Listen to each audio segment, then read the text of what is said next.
Once upon a time, in the quiet town of Silvermoon, where magic was a part of everyday life, a young detective named Lily was getting ready for bed. But just as she was about to turn out the lights, she noticed something odd. The moon, usually glowing brightly in the night sky, was barely visible. "That's strange," Lily said to her cat, Whiskers. "The moon is always so bright. It looks like someone has taken its light." Determined to solve this mystery, Lily put on her detective hat, and grabbed her trusty flashlight. Whiskers, with his keen sense of adventure, decided to join her. They set off on their investigation, starting with the town's wise old owl, Professor Hoot. Professor Hoot was perched on his favorite branch, reading a book. "Professor Hoot," Lily called, "the moonlight is missing. Do you know anything about this?" Professor Hoot adjusted his spectacles, and peered into the dark sky. "That is unusual. I did hear a strange noise coming from the old clock tower earlier tonight. It sounded like magical chimes."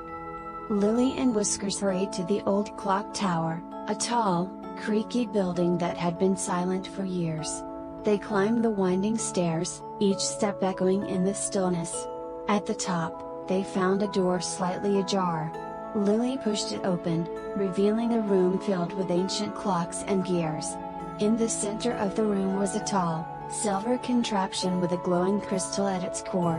It was the Moonlight Collector, an ancient device said to harness moonlight for magical purposes.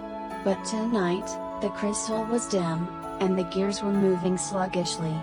"Look at this, Whiskers," Lily said, examining the device. "It seems like someone has tampered with it." Just then, a soft giggle echoed through the room. Lily turned to see a mischievous fairy named Trixie fluttering by. Trixie had always been known for her playful tricks, but tonight, her wings seemed dim. "Trixie, did you have something to do with the missing moonlight?" Lily asked. Trixie looked embarrassed. "I'm so sorry, Lily. I was trying to collect some moonlight from my garden, but I accidentally took too much. The Moonlight Collector is now stuck in a loop, and the moonlight isn't reaching the sky." Lily thought for a moment. "We need to get the moonlight back to the sky and fix the Moonlight Collector. Can you help?" Trixie nodded vigorously. "Of course. I'll guide you through the steps." With Trixie's help, Lily and Whiskers worked quickly to recalibrate the Moonlight Collector. They adjusted the gears, cleaned the crystal, and carefully redirected the moonlight back into the sky.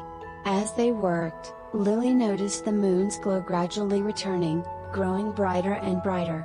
Finally, with a soft hum and a burst of light, the moon returned to its full splendor, casting a beautiful silver glow over Silvermoon. Trixie fluttered happily. "Thank you so much, Lily and Whiskers. I promise I'll be more careful with the moonlight from now on." Lily smiled and patted Trixie on the head. "You're welcome, Trixie. Just remember, moonlight is precious and needs to be handled with care." As Lily and Whiskers made their way back home, they looked up at the moon, which now shone brightly in the night sky.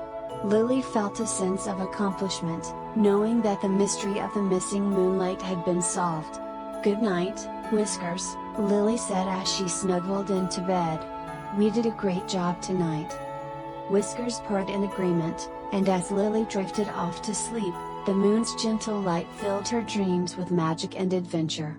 And so, the moonlight remained bright and beautiful, thanks to the clever detective and her loyal feline friend.